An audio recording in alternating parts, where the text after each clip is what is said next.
Nature Mantra BP sugar thyroid reversal nature మంత్రతో సాధ్యం.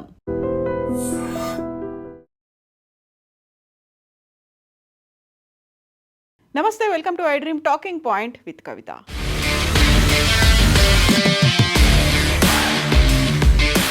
మరోసారి స్లీపర్ బస్సుల మీద చర్చ మొదలైంది. ఈసారి ఇన్సిడెంట్ జరిగింది రాజస్థాన్లో. కర్నూల్లో జరిగినటువంటి ఇన్సిడెంట్ 19 మంది ప్రాణాలని బలి తీసుకున్నటువంటి ఘటన ఇంకా మన మదిలోంచి పోకముందే, మన కళ్ళ ముందు జరిగినటువంటి దృశ్యాలు ఇంకా కనిపిస్తూ ఉన్నప్పుడే మనకి రాజస్థాన్ నుంచి ఇంకొక వార్త అందుతోంది. ఈసారి స్లీపర్ క్లాస్ చెందినటువంటి బస్ ఉత్తరప్రదేశ్ ఫిలిభిత్ నుంచి రాజస్థాన్కి తోడి విలేజ్కి వెళ్తోంది. అక్కడ బట్టీలో పనిచేయడానికి కార్మికులంతా ఉత్తరప్రదేశ్ నుంచి బయలుదేరి వచ్చారు. అందులో దాదాపుగా ఎంతమంది ఉన్నారు అనేది తెలియకపోయినప్పటికీ జరిగినటువంటి యాక్సిడెంట్ వల్ల దగ్ధమైపోయింది. 3 అయితే మరణించినట్టుగా మనకు అందుతున్నటువంటి వార్తని బట్టి తెలుస్తోంది. 5 చాలా క్రిటికల్ కండిషన్లో అక్కడ సవాయ్ మాన్సింగ్ హాస్పిటల్లో అడ్మిట్ అయినటువంటి పరిస్థితి అయితే ఉంది.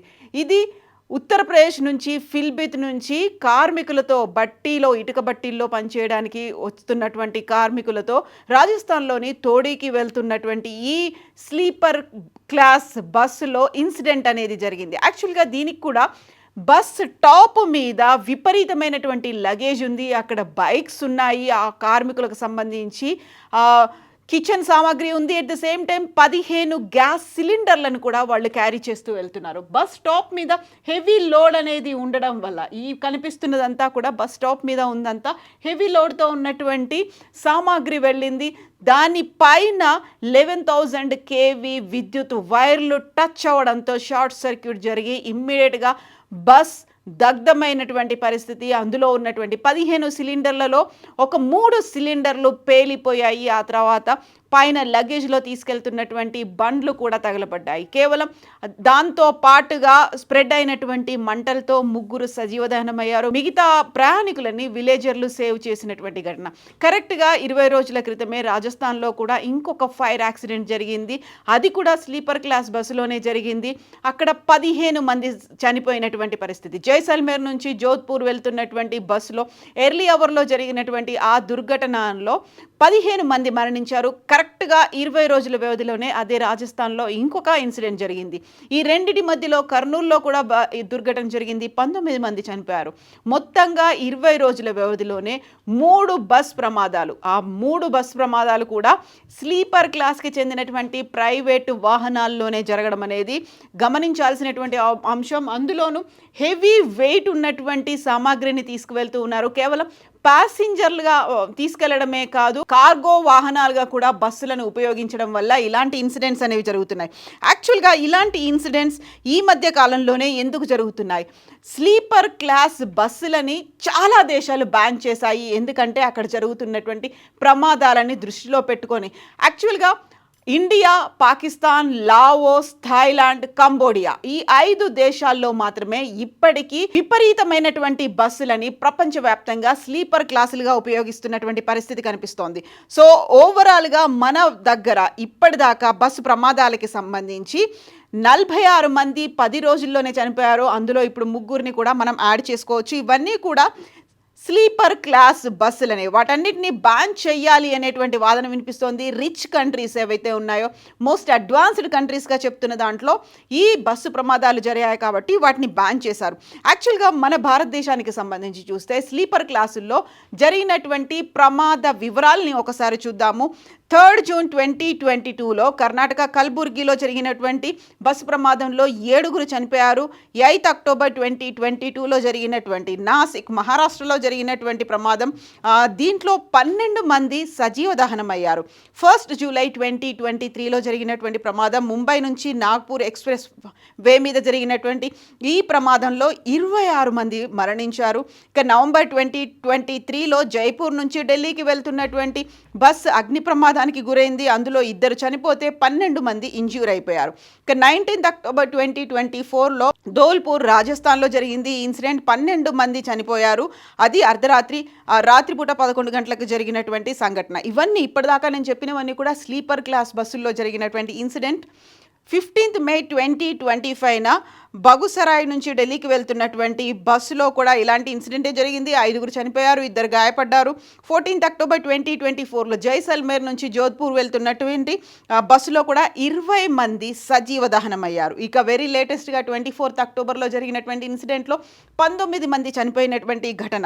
బస్సు ప్రమాదాలు, అందులోనూ పర్టికులర్గా స్లీపర్ క్లాస్కి సంబంధించి జరుగుతున్నటువంటి ఈ ప్రమాదాల మీద విపరీతమైనటువంటి చర్చ అయితే కొనసాగుతోంది. వాటిని బ్యాన్ చేయాలి అనేటువంటి వాదన కూడా వినిపిస్తోంది. అందులోనూ యూజువల్గా బస్సుకి సంబంధించి ఒక మ్యానుఫ్యాక్చరింగ్, దాని మోడిఫికేషన్స్కి సంబంధించి దాన్ని కంప్లీట్గా చేంజ్ అనేది చేస్తున్నారు. 2+1 అనే సిస్టంలో ఉంటుంది. అందులోనూ కూడా కొన్నిసార్లు అది డబుల్ డెక్కర్ బస్సుల్లాగా కూడా తయారు చేయడంతో వాటి మధ్యలో ఉండేటువంటి విడ్త్ అనేది చాలా తక్కువ ఉంటుంది. ఒక ప్యాసేజ్ అనేది ఉంటుంది, అది కేవలం ఒక సింగిల్ పర్సన్ నడిచేట్టుగానే మాత్రమే ఉంటుంది. దీంతో పాటుగా ఏర్పాటు చేసుకున్నటువంటి ఎలక్ట్రిసిటీ కావచ్చు, వైరింగ్ కావచ్చు, ఛార్జింగ్ పాయింట్లు కావచ్చు, వాళ్ళ ఏసీ బ్లాకులు కావచ్చు, ఇండివిజువల్గా ఏ క్యాబిన్కి ఉండేలా సౌండ్ సిస్టమ్, వీడియో సిస్టమ్, వీటన్నిటితో కూడా హై వోల్టేజ్ అనేది ఉంటుంది. అందులో విద్యుత్ సరఫరాలో అంతరాయం ఏర్పడవచ్చు, లేకపోతే ఒక్కోసారి అది బ్లాస్ట్ అయ్యే ప్రమాదం ఉంది. అందులోనూ కార్గో వాహనాలలాగా కూడా బస్సులని కేవలం ప్రయాణికుల కోసమే కాదు, సరుకు రవాణా కోసం ఉపయోగించడం అనేది కూడా ఎక్కువ ప్రమాదానికి కారణమవుతోంది. అందువల్లే వీటిని బ్యాన్ చేశారు. చైనా కూడా ఈ బస్సు ప్రమాదం అనేది జరిగింది కాబట్టి చైనాలో కూడా బ్యాన్ ఉంది. కేవలం భారత్, పాకిస్తాన్, థాయిలాండ్, లావోస్, కాంబోడియా, ఈ 5 దేశాల్లో మాత్రమే ఇప్పటికీ ఇది కొనసాగుతూ వస్తున్నటువంటి పరిస్థితులు అనేవి ఉన్నాయి. సో ఇప్పుడు మనం స్లీపర్ బస్సులకి సంబంధించి యాక్చువల్గా ఎప్పుడు స్టార్ట్ అయ్యాయి? 1930లో యుఎస్లోనే స్టార్ట్ అయింది. అందులోనూ కూడా ప్రైవేట్గా ఏదైతే మ్యూజికల్ కన్సర్ట్స్ కోసం, మ్యూజికల్ బ్యాండ్స్ కోసం ఉపయోగించుకోవడానిలో భాగంగా టీమ్స్ కోసం అని కేవలం అది ప్రైవేట్గా పర్సనల్గా వాళ్ళంతటా వాళ్ళు ఒక మ్యూజిక్ టీమ్స్ యూస్ చేసుకోవడానికి 1930స్లో దాన్ని యూస్ చేయడం స్టార్ట్ చేశారు. ఆ తర్వాత గ్రాడ్యువల్గా జనరల్ క్లాస్కి అంటే మాస్ పబ్లిక్ కోసం కూడా ట్రాన్స్పోర్టేషన్ కూడా యూస్ చేయడం అనేది స్టార్ట్ అయిపోయింది. ఆల్మోస్ట్ ఇంగ్లాండ్ 2000 సంవత్సరంలో 2000 సంవత్సరం ప్రారంభంలోనే ఈ వీటిని అనేది బ్యాన్ చేసింది. జర్మనీ 2006లో వీటిని బ్యాన్ చేసింది. ఇక యూరోపియన్ యూనియన్ కూడా ఆ బాట పట్టింది, వాటన్నిటిని బ్యాన్ చేసింది. చైనాలో 2012లో జరిగినటువంటి అగ్ని ప్రమాదం, ఇదే స్లీపర్ క్లాస్లో జరిగినటువంటి అగ్ని ప్రమాదంతో 36 మంది చనిపోయారు. దాంతో అప్పటికప్పుడు రిజిస్ట్రేషన్స్ని ఆపు చేసేసింది చైనా. ఆ తర్వాత 6 ఏళ్లలో కంప్లీట్గా చైనాలో స్లీపర్ క్లాసులు అనేవి లేకుండా బ్యాన్ చేసింది. ఆల్మోస్ట్ 40 దేశాల్లో కూడా including US, Australia, Japan and Canada ఇలాంటి కంట్రీస్లో అయితే కంప్లీట్గా బ్యాన్ చేశారు. ఒకవేళ ఎవరైనా ఇండివిజువల్గా తమ మ్యూజిక్ టీమ్స్ కోసమో లేకుంటే ఒక ట్రూప్స్ కోసమో అయితే వాళ్ళంతటి వాళ్ళు మెయింటైన్ చేసుకునేలా మాత్రమే పర్మిషన్స్ ఉన్నాయి. బట్ భారతదేశానికి సంబంధించి చూస్తే 2.3 మిలియన్ బస్సులు అనేవి ఉన్నాయి. అంటే మనం అర్థం చేసుకోవచ్చు అందులో ఎంతవరకు స్లీపర్ క్లాసులు అనేవి ఉన్నాయి. 2.3 మిలియన్ బస్సుల్లో 2 మిలియన్ బస్సులు అనేవి ప్రైవేట్ బస్సులు ఉన్నాయి. అందులో 2 లక్షల బస్సులు స్లీపర్ క్లాస్ బస్సులుగా ఉన్నాయి. ఇందులో మెజారిటీ ప్రైవేట్ ట్రావెల్స్ దగ్గర నుంచే ఉన్నాయి.